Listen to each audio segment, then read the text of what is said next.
Abyssal Deadspaces are an excellent way for new players to start earning ISK in EVE Online and brush up on their combat skills.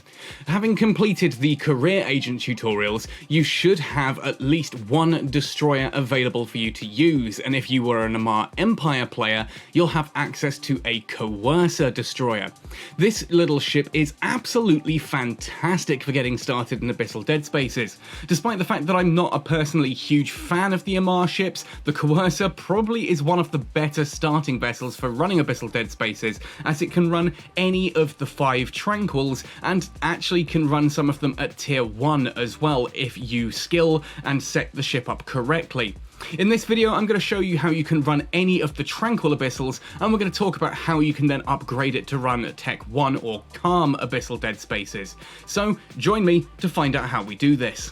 Ahoy there folks, I'm Captain Benzie and welcome back to another video for EVE Online. In today's video we're going to be taking a look at the Amarr Empire's Coercer destroyer and running it through Tranquil Abyssal Deadspaces to get you started on day 1 earning some really quite good ISK with this. It's a very easy ship to gain access to. If you're an Amarr Empire player, running your career agent tutorials will earn you one of these at the end of the Soldier of Fortune line, and you can do that 3 times, so you can have access to 3 of these very early on in the game. The fitting is very cheap and it'll earn its cost back very quickly, and we are going to take a look at how to actually get started in Abyssal Deadspaces. Like, we'll talk about the actual process of jumping into one of these as well, so if you've never tried one before, this will give you full coverage of everything that you need to know. Then towards the end, just before the combat demonstration, I will spend a moment talking about not just the fit that we're going to be showcasing, but how you can upgrade this to actually run some of the Calm Abyssal Deadspaces as well, although I do strongly recommend sticking with Tranquils for the time being. Now, in order to make this a full day 1 fit, I would strongly suggest that you use my referral link down in the description below. Click on that link and you can sign in with your EVE account and it will give you 1 million free skill points. I do get a small kickback from that as well, but those million free skill points will help you get set up with this ship and running Abyssal Deadspaces very quickly and efficiently. While you're down there, please do click like on the video. It really massively helps the channel out. Drop a comment to let me know what you think of the video, and if you do want to go the extra mile to help support me and the content that I make, you can do so by joining my Patreon page, heading across to my PayPal tip jar, or indeed heading to my Redbubble merchandise store. Finally, if you're looking for a crew to fly with, come join the Catskull community Discord, linked in the description down below as well. Otherwise, all that said and done then, let's start talking about the Amarr Empire's Coercer in Abyssal Deadspaces. First off then, it's important to know what an Abyssal Deadspace actually is, and the easiest way to think of this is essentially kind of like a dungeon from other MMORPGs. Essentially, there are 3 rooms in an Abyssal Deadspace. Each of them has a set of enemies in them. You kill the enemies, destroy the biocombinative loot cache, loot that, and then fly through the newly opened gate. You have to kill all of the enemies in the room before the gate opens, and you can proceed to the next one. There are 3 rooms in total, each with a biocombinative loot cache, each with their own unique set of enemies. Now, the type of enemies that you'll find in these rooms is drawn from a sort of loot pool, if you will. Essentially, these are randomly generated dungeons, but they do have set parameters. If you jump into a type of room, for example, there are always certain enemies that you can find in them. Now, the different types of Abyssal come in a couple of different flavors. First of all, we have the difficulty of the Abyssal Deadspace itself. This is denoted by the terminology of Tranquil, Calm, Agitated, Raging, Fierce, things like this. Essentially, we're going to be focusing on Tranquil Abyssal Deadspaces. Then you have the weather type of the Deadspace as well, whether it's a Firestorm, an Exotic, a Gamma, a Dark, or an Electrical. This will modify the weather, in inverted commas, inside the Abyssal Deadspace, and these have different effects on both you and the enemy ships that are inside, and so it's worth acquainting yourself with those. Now, the Coercer fit that we're going to be showcasing can run any of the T0 Firestorms, although we do need to change things around just a teeny tiny bit for the Darks, but we'll talk about that later on. Now, in order to run one of these, you first of all need to be in a fleet. Now, you can be in a fleet with yourself by opening up your character page or right-clicking on your name and selecting Join Fleet With, and straight away you have a fleet. You can now run these. You then need to warp out into an area of space. I recommend setting up a safe space, but you can kind of just use the sun if you wish to, and then you use the Abyssal Filaments. Now for this, for example, if you wanted to run a Tranquil Firestorm Abyssal Dead Space, you will need Tranquil Firestorm Filaments. You can get these through the Air Career Agent, you can get them through Exploration, you can buy them on the market, and you will find some inside the Abyssal Dead Spaces loot as well. From there, you use that loot in the cargo hold, you use the filament from your cargo hold, and it will open up an Abyssal Rift.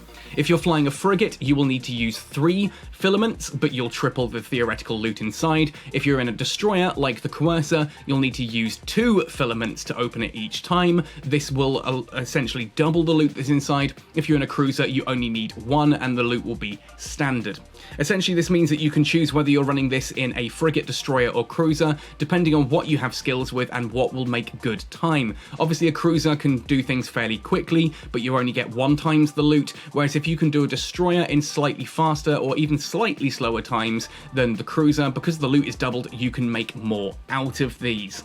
You do also need to make sure that you are in a system that is 0.8 or lower on its security status. You cannot open Abyssal Filaments in 0.9 or 1.0 space. It is also finally worth noting that the Abyssal Trace, the actual gateway that you open, can be scanned down by other players, and so it is entirely possible that people will wait outside ready to gank you once you've finished the run. That said, that's why we set this up with usually a safe bookmark, or by warping to the sun, or doing it in an area where you know you have friends around, or you just run a load of these so that if you do lose the ship, the amount of money you've made doesn't really matter. You've made more money than you lose if you lose the ship, kind of thing. But I do strongly recommend, of course, that we are going to set up a safe bookmark and then jump in from there. Let's talk about the Coercer itself. Now again, if you were an Amarr Empire player, you will get one of these at the end of each of the Soldier of Fortune career agents. So you can run all 3 of your career agents and have 3 Coercers ready to go. If you're not an Amarr Empire player, you can fly out to the Amarr Empire career agents, complete those, and get the Coercers at the end of those as well. It's a great way to get a load of free ships, and also will help you push up your air career program to get a load of skill points, modules, ISK, and things like that. Great way to get yourself started. Now, if we look at the Coercer's traits, its ship characteristics here, you can see that this gets bonuses from the Amarr Destroyer skill and roll bonuses as well. Now, the roll bonus always applies to the ship, which means it always gets a 50% bonus to the small energy turret optimal range. This means any small energy turrets, or lasers, that you fit to this ship will have additional optimal range, so they can shoot further and still apply damage to their targets really, really well.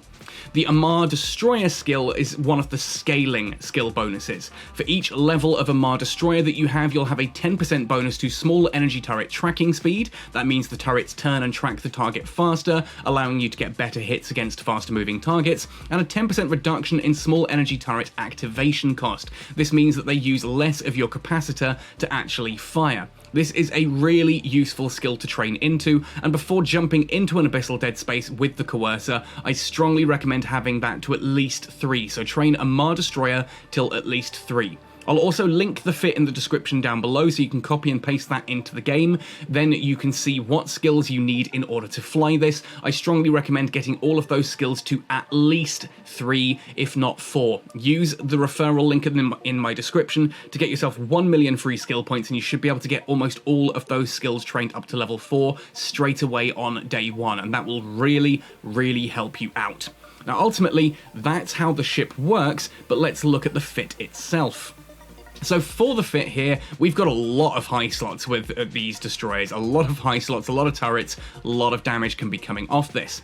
Now, for those high slots, I've gone for dual modulated light energy beam ones. These are what I would recommend. We get good tracking, we get good range from them, and we're going to carry both multi-frequency small crystals and standard small crystals. This gives us range against some of the ships that we need, whilst allowing us to do absolutely fantastic damage as long as the target's in about 11 to 13 kilometers. You can theoretically hit up to 15 kilometers with this, but you really want to be using it within 11 to 13 kilometers. You then swap to the standard if they are further away than that. Your damage will drop, but you'll actually be able to hit the target. It's all very well and good having a lot of damage, but if you can't actually hit the target, well, it may as well be 0, right? So we're going with dual modulated light energy beam ones. You can grab these off the market nice and cheaply, and those will get you started. Grab 8 multi-frequency S crystals and 8 standard S crystals. So again, that will be in the fit as well. So if you just go and load the fit and then hit buy, it'll buy everything from your local local market, so you can just fit this and get going. For our mid slots then, we have a 1 meganewton monopropellant enduring afterburner. This is nice and easy on our capacitor because it's an enduring afterburner. It gives us faster moving speeds to maneuver through the Abyssal dead space. I normally prefer to run a micro warp drive on these, but that is very dangerous with our capacitor. We don't really have the capacitor capability in order to hold that, so I strongly recommend just going with a good afterburner that will allow you to maneuver through that dead space quickly and efficiently.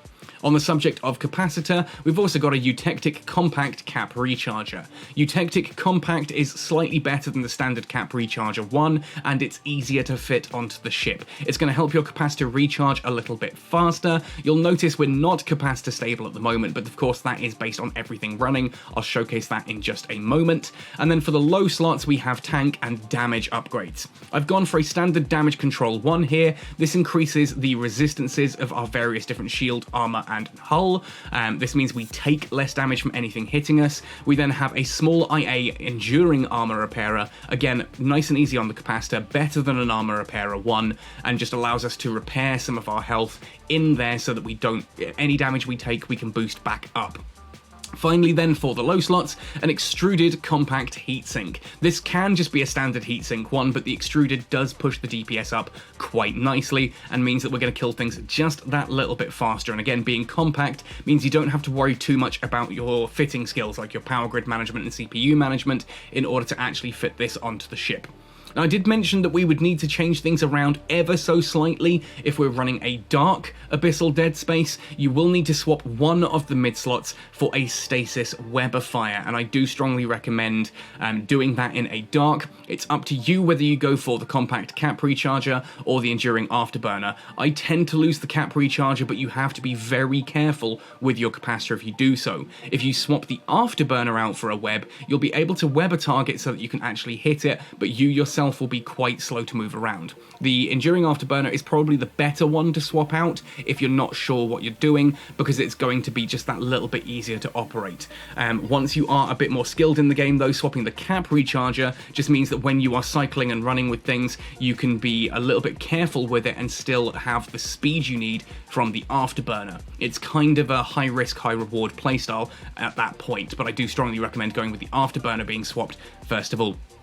Now, beyond that, finally then, we have our rigs. I've gone for a small energy collision accelerator 1 and a small energy burst aerator 1. Now, the burst aerator reduces the activation time of our lasers so they cycle faster. This does increase the damage that they're doing DPS per second because you're getting more shots off in a shorter period of time, but you should note that it does also increase the amount of capacitor that is being used by those lasers. Of course it does. The more frequently they're firing, the more frequently they are draining from your capacitor. This means if you are really struggling with capacitor, you can swap the energy burst aerator for a second collision accelerator. You'll have slightly lower overall damage, but it will help your capacitor out just a little bit. And collision accelerators essentially just increase the damage done by the lasers. It's not quite as good to have two of these as it is to have a collision accelerator and a burst aerator, but again, if you are struggling with capacitor, going with two collision accelerators, you sacrifice a little bit of your overall DPS, but you do increase your capacitor stability, so that is worth bearing in mind. If you are looking to upgrade this to a tier 1 Abyssal Dead Space runner, if you want to be running calm Abyssal Dead Spaces with this, absolutely you can do, and it is really quite simple. All you need to do is upgrade all of your fitting skills and upgrade every single module on here to at least a Tech 2 module. So rather than a 1 meganewton monopropellant afterburner, you're running a 1 meganewton afterburner 2. Instead of a small IA compact armor repairer, you're running a small armor repairer 2. Things like that. You can go a step further and start adding some of the faction gear like Dark Blood or Dread Guristus and things like that.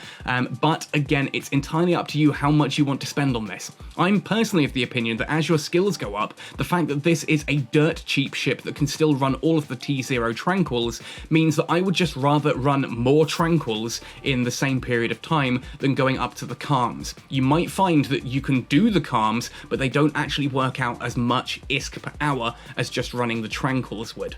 And for me, I am quite happy to just grind those Tranquils over and over and over again. If I can get 5 Tranquils into the time it takes me to do 2 calms, and I'm earning a lot more ISK doing that, that is the way to look at it going forward. So let's actually have a look at running some of these Abyssal Dead Spaces then. Here you can see I am in a 0.8 system, I'm in a fleet, I'm out at my safe spot, I'm going to right click my Tranquil Firestorm filaments, I'm going to activate them, and I'm going to click activate for a fleet.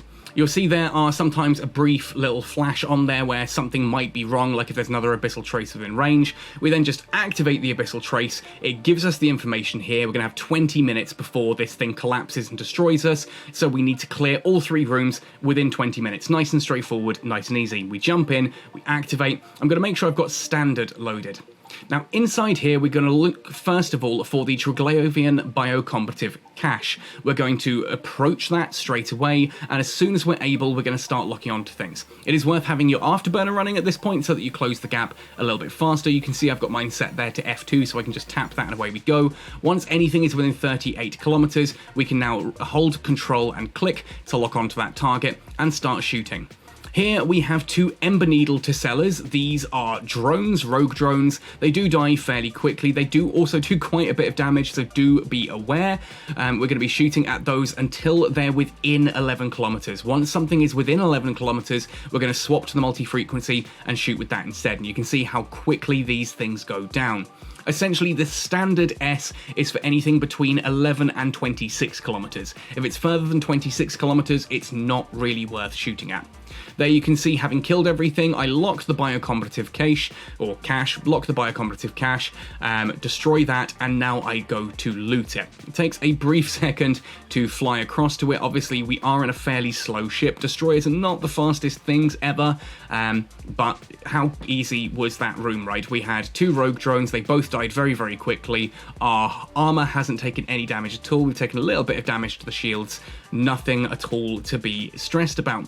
Drift across to the biocombative cache. We're going to loot that, and you'll see there it appears on the right hand side. We can just hit enter, or you can click loot all, and then we go to the transfer conduit, which is opened the second we killed the second enemy in there, and we can activate that to jump through into the next room. Again, check that you've got standard fitted during that drift. You want standard small crystals loaded onto your lasers so that you can start shooting at things at range before they come closer. Admittedly, when you're using energy turrets, it's not like they've got a long reload, so you can kind of get away with it.